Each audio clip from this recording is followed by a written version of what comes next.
నమస్తే, welcome to social post. నేను మీ మాధురి. రీసెంట్గా వచ్చిన ఓజీ మూవీ సంచలనం సృష్టించిన విషయం తెలిసిందే. అయితే ఈ మూవీ అప్డేట్స్ చెప్పటానికి, ఈ మూవీస్ గురించి మాట్లాడటానికి మనతో పాటు ఉన్నారు కాశ్యప్ గారు. Hello sir. హలో అండి.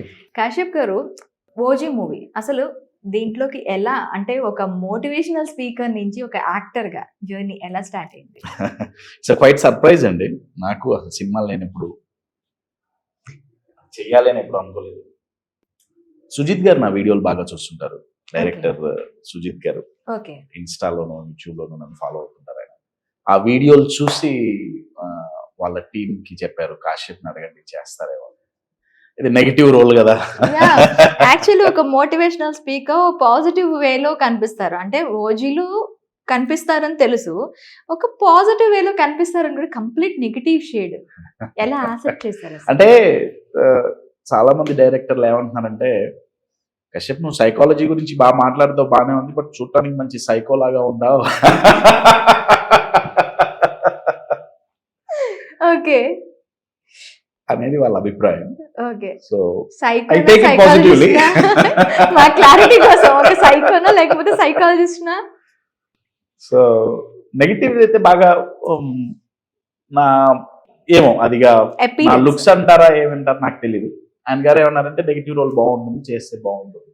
సరే చేద్దాం, దాన్ని ఉంది. పవన్ కళ్యాణ్ గారి సినిమాలో ఛాన్స్ రావటమే అదృష్టం, ఎందుకు వదులుకోవాలి అన్నట్టు. ఎందుకంటే ఐ బిలీవ్ మనలో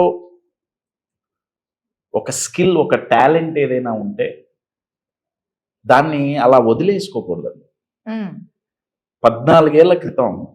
14 సంవత్సరాల క్రితం నేను ఒక ఆయన దగ్గరికి పబ్లిక్ స్పీకింగ్ నేర్చుకోవడానికి వెళ్ళాను. నేను ఒక స్టూడెంట్గా ఉన్నప్పుడు, ఫార్మసీ చదువుతున్నప్పుడు, మాస్టర్స్ చేస్తున్నప్పుడు పబ్లిక్ స్పీకింగ్ నేర్చుకోవడానికి నేను ఆయన దగ్గరికి వెళ్ళాను. ఆయన ఒక 4-5 రోజులు నన్ను గమనించి ఏమన్నారంటే, కశ్యప్ నేను పబ్లిక్ స్పీకింగ్ నేర్పుతా, కానీ ఇది వదిలేసే, ఫార్మసీ వదిలేసే, కోచింగ్లోకి రా, నువ్వు చాలా మంచి స్పీకర్ అవ్వగలవు, చాలా స్కిల్స్ ఉన్నాయి నీలో, సైకాలజీలో నువ్వు మంచి పట్టుంది నీకు, నీ ఆలోచన విధానం చాలా బాగుంది, అద్భుతమైన కోచ్ అవ్వగలవు. నాకు తెలియదు 14 ఏళ్ల క్రితం నేను ఒక కోచ్ని అవ్వగలను అని నాకు తెలియదు. నాలో ఒక మోటివేటర్ ఉన్నాడని నాకు తెలియదు. ఒక వ్యక్తి బయట నుంచి చూసి నాకు చెప్పారు, ఇవాళ అది నా బిజినెస్, నా career, everything is coaching, right? అలానే ఇప్పుడు ఈ ఓజీ అనేది మా డైరెక్టర్ గారు అంటే వాళ్ళు నా వీడియో ఒక వ్యక్తిని చూసినప్పుడు, నన్నే కదా ఎవరిని చూసినా వాళ్ళు ఆ పర్స్పెక్టివ్ లోనే చూస్తారు. When they say boss Kashyap నీలో నువ్వు చెయ్యగలవు, నీకు ఇది బాగుంటుంది, నెగిటివ్ షేడ్స్ అయితే చాలా బాగుంటాయి, విలన్ గా నువ్వు బాగా కనపడతావు అన్నప్పుడు అది నాకు తెలియదు. మా ఇంట్లో వాళ్ళకి ఏమన్నా తెలిసేమో తెలియదు, ఫ్రెండ్ సర్కిల్ లో మేబీ తెలిసి ఉండొచ్చు. మన లైటర్ నోట్ చెప్తున్నాను. సో వాళ్ళది అన్నప్పుడు నాకు ఫస్ట్ స్ట్రైక్ అయింది ఏంటంటే, నిజంగానే ఇది కనుక నాలో ఆ స్కిల్ కనుక ఉంటే, యాక్టింగ్ అనే స్కిల్ కనుక ఉంటే, వై టు కీప్ క్వైట్, అంటే ఆ స్కిల్ ని ఎందుకు పక్కన పెట్టేయాలి? ఎందుకంటే మన పొటెన్షియల్స్ ని మనం యూజ్ చేసుకోకపోతే, నేను ఎప్పుడు అంటుంటాను, శ్మశానాలు కంపు కొట్టేది కుళ్ళిన శవాలతో కాదు, ఉపయోగించబడని టాలెంట్స్ తో కంపుకోడు. ఎన్నో టాలెంట్స్ అక్కడ బరీ అయిపోయాయి. ఎందుకంటే వాళ్ళకి ఆ టాలెంట్ ఉందని చెప్పేవాడు లేకో, చెప్పినా నా వల్ల ఏమవుతుందిలే అనే సెల్ఫ్ డౌట్ వల్లను, ఎంకరేజ్మెంట్ లేకను, అందువల్ల చాలా టాలెంట్స్, చాలా ఐడియాస్ చనిపోతున్నాయి. అంత పెద్ద డైరెక్టర్, అంత పెద్ద విజనరీ, ఆయన గారు వచ్చి చేస్తే బాగుంటుంది అన్నప్పుడు ఆ ఆపర్చునిటీ తీసుకోకపోతే చాలా కోల్పోయినట్టు అవుతుంది అనిపించింది. సో అందులో పవన్ కళ్యాణ్ గారి సినిమా. సో పవన్ కళ్యాణ్ గారు అని మనం అనుకున్న కన్నా అక్కడ ఇండస్ట్రీలో మనకి దగ్గర టోటల్ ఆల్ ఓవర్ ఇండియాలో ఉన్న కాలీవుడ్, మాలీవుడ్, టాలీవుడ్, బాలీవుడ్ అన్ని ఇండస్ట్రీస్ కూడాను అక్కడ వర్క్ చేశాయి. అన్ని ఇండస్ట్రీ నుంచి యాక్టర్ని తీసుకున్నారా అనిపించేటట్టు ఉంది. అది కూడా హార్డ్ కోర్ యాక్టర్స్, చాలా పెద్ద పెద్ద actors. You are the beginner. ఎలా అనిపించింది ఆ సైట్ లో? ఫెంటాస్టిక్ ఎక్స్పీరియన్స్ అండి. Yes, as you said, I'm the beginner. అంతకుముందు నేను ఒక 2 సినిమాలు చేశాను, అంతే. ఇది నా 3rd మూవీ. యాక్టింగ్ అసలు ఏంటి నాకేం తెలియదు, ఇప్పటికీ తెలియదు. సో అటువంటి ఎక్స్పీరియన్స్డ్ యాక్టర్స్తో ఆర్ అటువంటి డైరెక్టర్స్తో వర్క్ చేయటం అనేది చాలా నేర్చుకోవచ్చు. చాలా అంటే చాలా నేర్చుకోవచ్చు. ఎస్పెషల్లీ ఇంటర్వెల్ సీన్ ఏదైతే ఉంటుందో, హెడ్ కట్ అక్కడ that is designed by Peter Haynes master గారు, ఫైట్ మాస్టర్. దానికి నేను పర్సనల్ గా చాలా నేర్చుకున్నాను, ఎందుకంటే I don't know all that stuff. So నేను చాలా నేర్చుకున్నాను. ఎస్, అఫ్ కోర్స్ అటువంటి ఎక్స్పీరియన్స్ వాళ్ళతో వర్క్ చేయటం అనేది it's always a learning platform. మనం ఏ లెవెల్లో ఉన్నా కానీ, మనం బిగినర్ అయినా లేదు, ఒక 10 years నుంచి ఒక ఫీల్డ్ లో ఉన్నామన్నా కానీ, ఇంకొక టాలెంటెడ్ పర్సన్ తో వర్క్ చేసేటప్పుడు there is always chance for learning. That's what I believe. Kashyap, చాలా వరకు సినిమాల్లో ఏంటి అంటే, ఒకసారి ఒక సినిమా తీసేసిన తర్వాత బయటకు వచ్చిన అవుట్పుట్లో అసలు మేము ఉంటామా లేదా అనే డౌట్ వస్తూ ఉంటుంది. మీకు ఆ డౌట్ వచ్చిందా? డెఫినెట్గా అండి. ఆ డౌట్ ఐ థింక్ ప్రతి ఒక్కళ్ళకి ఉంటుందనే అనుకుంటున్నాను. అది అంటే డబ్బింగ్ చెప్పేటప్పుడు తెలుస్తుంది ఎన్నున్నాయి ఎన్ని పోయినాయి అనేది.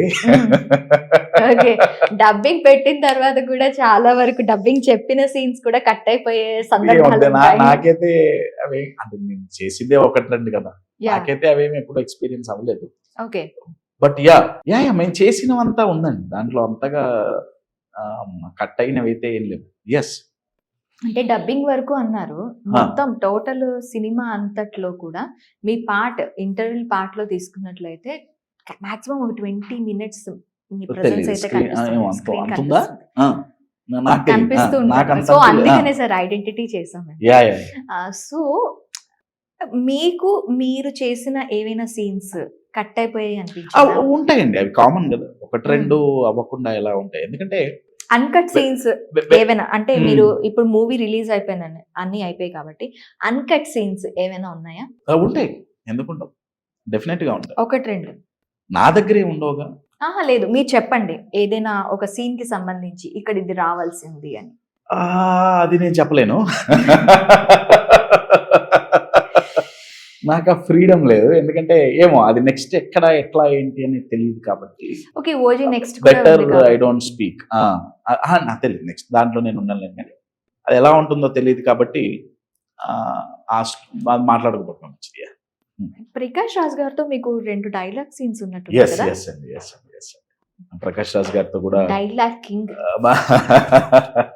ఆయన గారితో కూడా వర్క్ చేసే ఛాన్స్ దొరికింది ఓజీలో. ఆయన్ని పట్టుకునే అది కూడా చాలా మంది బాగా, అంటే నా వీడియోస్ అన్నిట్లో ఆ కామెంట్ బాగా వస్తుంటుంది, బుడ్డా మిల్గయా అని చెప్పేసి ఒక డైలాగ్. సో నేను ఎగురుతూ చెప్తుంటాను జిమ్మీకి, ఐ మీన్ సుదేవ్ నాయర్ గారు జిమ్మీకి చెప్తుంటాను బుడ్డా మిల్గయా అని. సో అది బాగా వైరల్ అయింది. ఇంకా మూవీ గురించి చెప్పమండి, మీరు ఏం చెప్తారు? ఫెంటాస్టిక్ థింగ్ అండి. ఐ థింక్ నాకేమనిపించింది అంటే, how was the experience? Totally great experience. Especially నాలాంటి బిగినర్స్ కి అంత పెద్ద ప్లాట్ఫామ్ లో ఛాన్స్ దొరకటం అనేది ఇట్స్ ఎ గ్రేట్ ఎక్స్పీరియన్స్. నేను సుజిత్ గారికి ఎన్నోసార్లు నేను పర్సనల్ గా థ్యాంక్స్ చెప్పాను, మీ ద్వారా కూడా నేను థ్యాంక్ యూ సుజిత్ గారు, థ్యాంక్స్ చెప్తున్నాను. It's a great experience, no doubt about it. అంత పెద్ద దాంట్లో ఛాన్స్ దొరకటం అనేది మాటలు కాదు. మాటలు కాదు. ఓజీ మూవీ గురించి ఏమన్నా మాట్లాడాలి అంటే ఒక్కొక్కళ్ళని ఒక్కొక్క రకంగా చూడాలనుకుంటాం. మన ఫేవరెట్ పర్సనాలిటీస్ ని, ఇప్పుడు శ్రీరామచంద్రమూర్తి ఉన్నారు, శ్రీరామచంద్రమూర్తిని ఆరాధించే వాళ్ళు ఆయన ఎలా చూడాలనుకుంటారంటే బాణాలు అవి పట్టుకొని చూడాలనుకుంటారు, ఎందుకంటే దానికి ఆయన కదా. సో అలా ఒక్కొక్కళ్ళని ఒక్కొక్క రకంగా చూడాలనుకుంటాం, రైట్? పవన్ కళ్యాణ్ గారి దగ్గరికి వచ్చేటప్పటికి కళ్యాణ్ బాబు గారి ఫ్యాన్స్ అంతా ఆయన్ని స్క్రీన్ మీద అన్నిటికంటే ఎక్కువ ప్రిఫరెన్స్ ఇచ్చేది ఏంటంటే ఆయన చేతిలో ఒక గన్ ఉండాలి, కత్తి ఉండాలి. సో అలా చూడాలనుకుంటారు కాబట్టి after long time Pawan Kalyan గారు నాకు తెలిసి ఆఫ్టర్ ఖుషి అనుకోవచ్చు, ఒక మార్షల్ ఆర్ట్స్ ని పట్టుకొని మళ్ళీ ముందుకు వచ్చారు. ఇంతకు ముందు మనం జానీలో ఉన్నప్పుడు కూడా అంత ఫేమ్ రాలేదు, ఇంతకు ముందు తమ్ముడు సినిమా తీసుకున్నా, ఉమ్, అక్కడమ్మ ఇక్కడ అబ్బాయి తీసుకున్నాను. స్టార్టింగ్ సినిమాస్ అన్ని కూడా మార్షల్ ఆర్ట్స్ ని రిప్రజెంట్ చేస్తూ వచ్చినవే. ఉమ్. మనకి ఖుషీలో బెంగాల్ టైగర్, తర్వాత Yes, మళ్ళీ yes. ఇక్కడ Yes. దీంట్లో బెంగాల్ టైగర్ కనిపిస్తూ ఉంటుంది. ఉమ్. సో పవన్ కళ్యాణ్ గారికి ఒక టాక్ ఏంటంటే, పవన్ కళ్యాణ్ గారు మార్షల్ ఆర్ట్స్ కోసం మాత్రమే ఓజీ మూవీ అని చెప్పి అలా నాకు తీసుకొచ్చారు అదంతా కదా. తెలియదండి. నాకు అదంతా అయితే తెలీదు. బట్ ఒకటైతే పక్కా చెప్పగలను ఏంటంటే, ఒక సినిమా బ్లాక్ బస్టర్ అయ్యింది అంటే దానికి కారణం ఏంటంటే, of course story, audience connect అవుతారు, ఆ స్టోరీతో ఆడియన్స్ ట్రావెల్ చేస్తారు, అంటే ఆ స్టోరీని ఓన్ చేసుకుంటారు ఆడియన్స్, అప్పుడే కదా అవును. సినిమా బ్లాక్ బస్టర్ అయ్యేది. అవును. రైట్. ఓజీ బ్లాక్ బస్టర్ అవ్వటానికి కారణం, ఒక రేంజ్ లో హిట్ అవ్వటానికి కారణం, నేను ఇందాక చెప్పినట్టు ఆయన ఫ్యాన్స్ ఎప్పటి నుంచో ఆయన అలా చూడాలి అని వెయిట్ చేస్తారు. తీసింది కూడా ఒక ఫ్యాన్ బాయే కాబట్టి ఎస్.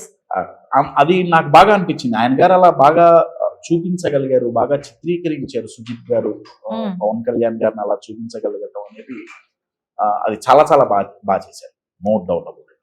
ఎస్. ఇంకా మూవీలోనే ఏమైనా అన్కట్ సీన్స్ ఉన్నాయా? ఇంకా మేమేం చూస్తామా? ఓజీ సీక్వెన్స్ లో ఎలాంటి అవన్నీ తెలియదండి, అవన్నీ ఇద్దరికే తెలుసు. ఒకటి సుచిత్ గారు, ఇంకొకటి దేవుడు. పవన్ కళ్యాణ్ గారు అంటారండి. పవన్ కళ్యాణ్ గారిని దేవుడుగానే భావిస్తారుగా కళ్యాణ్ బాబు గారు ఫ్యాన్స్ అంటారు. ఓకే, చెప్పట్లేదు, వాళ్ళిద్దరికే తెలుసు అంటారు. అంతే, అని ఇంకా అది వరకు తెలియదు. Okay. నెక్స్ట్ ఏంటి అంటే సీక్వెల్ ఉండబోతుంది దానికి. ఆ రోజు పవన్ కళ్యాణ్ గారు అఫీషియల్ గా అన్నారు కదా, ప్రీక్వెల్ సీక్వెల్ చేద్దాం, ప్లాన్ చేద్దాం అని ఆ రోజు సక్సెస్ మీట్ లో అన్నారు కదా. సో పవన్ కళ్యాణ్ గారితో మీకు ఎలాంటి ట్రావెల్ లేదు కదా ఈ లేదు మూవీలో? లేదు లేదు. చంపేసే సీన్ కూడా వెనక నుంచి వస్తుంది కాబట్టి, బూమరాంగ్ వచ్చేస్తుంది కాబట్టి, బూమరాంగ్ వచ్చిన హెడ్ కట్ అవుతుంది. అవును. సో ఆయన గారితో నాకేం కాంబినేషన్స్ ఏం లేదు. కాంబినేషన్స్ ఏం లేవు. మరి నెక్స్ట్ సీక్వెల్ లో ఏమైనా ఛాన్స్ ఉందా? సీక్వెల్ లో ఉంటారా మీరు? లేదు, ఉండే ఛాన్స్ ఉండదు, ఇక్కడ చచ్చిపోయాగా. అంటే సీక్వెల్ బ్యాక్ డ్రాప్ కదా. ప్రీక్వెల్ లో ప్రాబబ్లీ మేబీ, ఏమో తెలియదు. సీక్వెల్ అనేది కంప్లీట్ బ్యాక్ డ్రాప్, ఆయన చిన్నతనం తర్వాత ఆయన ఇక్కడికి వచ్చిన తర్వాత అని అంటారు కదా. సో ఏమైనా ఐడియా లేదు. ఇంతవరకు మీకు కాల్ అయితే రాలేదు దాని గురించి. Okay Kash, thank you. Thank you so much. Thank you.